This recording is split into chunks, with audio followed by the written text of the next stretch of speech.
Hey everybody, ModelMan here, and on the bench for October 31st, 2015, here's a look at the start of flight log 40 for the Jupiter 2.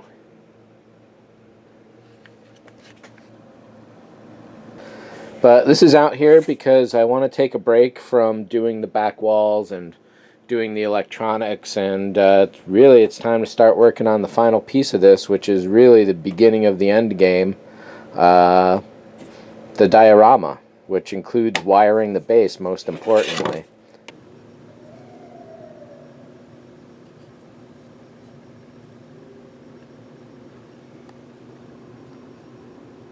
Alright, so there's some YouTube news going on that you probably know about, which is that they're doing their Red service now, the paid $10 a month situation. So that sounds like it'll be a good deal to never have to see ads again, that's certain, and if we as creators are getting some money back, then heck, I'll be signing up for it too. I hate the ads completely. And the other thing that I'm set up for is the paid subscriber situation.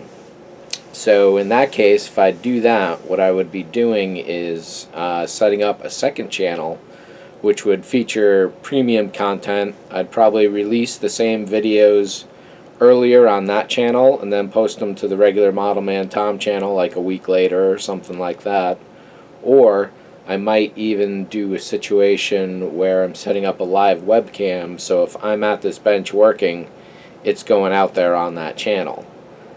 How often that would be, what kind of commitment and all that kind of thing, I really got to think about that if it's really worth it, because it would be a huge effort. Doing live streaming would make things a lot easier in some ways because there's no video editing to do. However, being a live situation all the time, I'm sure it's going to get tedious at some point. And setting price structures and things like that, so I don't know that I really want to do all that. However, definitely weigh in on the comments here and let me know what you guys thinking of it. I've been considering Patreon, however, since I'm not on Patreon, I don't want to go taking money from it. So, what I'm thinking is I'll come up with like $5 or $10 a month out of my personal budget and then lay that out as a budget for the year for Patreon subscribers that I start with.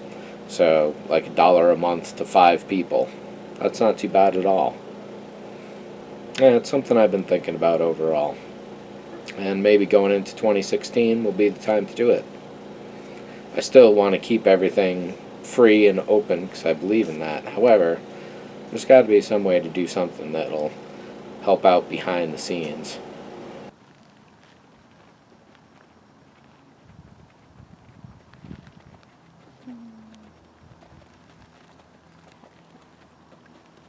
Doing some stargazing tonight? Yeah.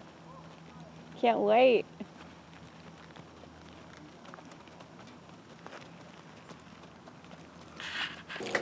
So in other news, round 2 is going to let me auction off the Wicked Witch and King Kong model kits that they had sent me.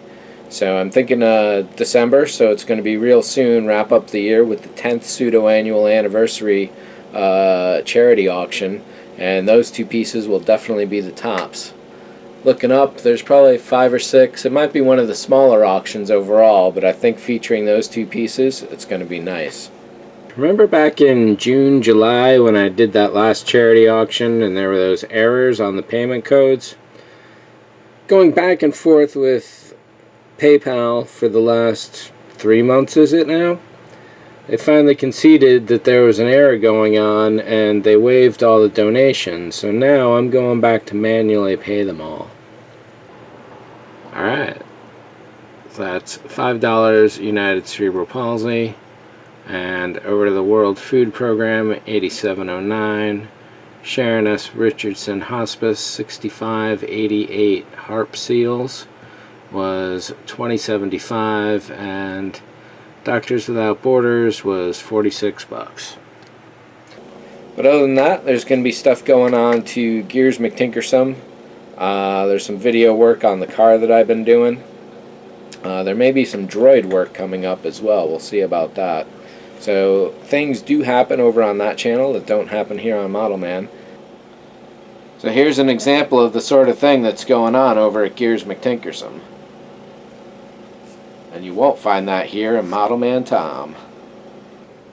And something new and old for an on the bench. No graphics whatsoever. Cuts only.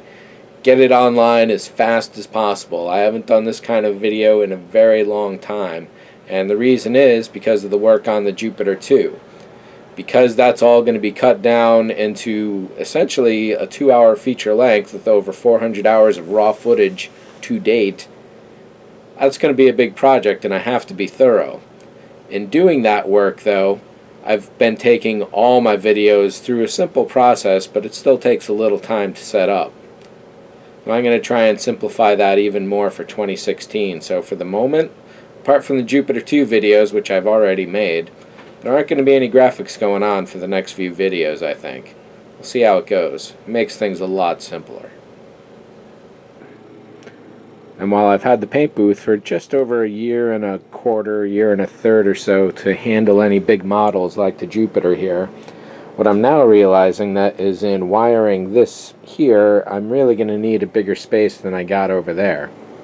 And that's going to lead to a major reformation here.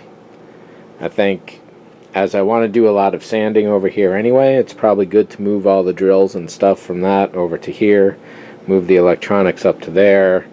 I can take those storage shelves apart to a degree. The fiber optics would have to stay where they are, of course, but essentially looks like a big maneuver that's about to happen. Or how about a quick move around right now?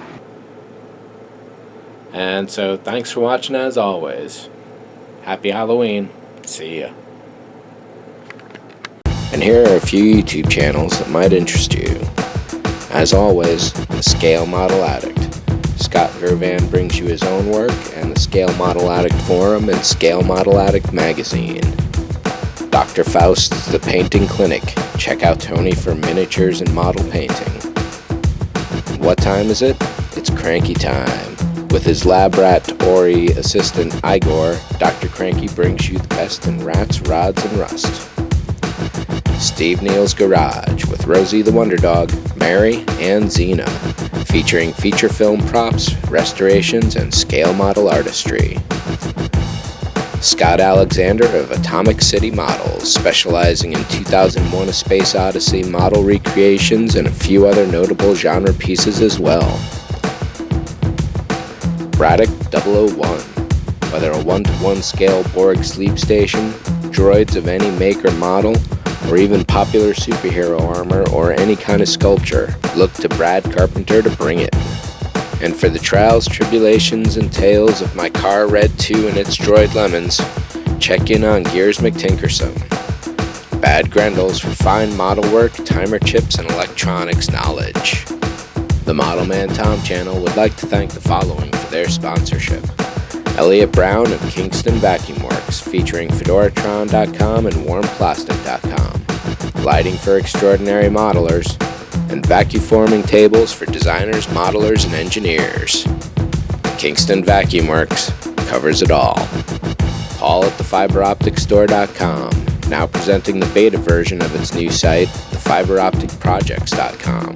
For an exceptional selection and great prices of fiber optics of all sizes and quantities, thefiberopticstore.com.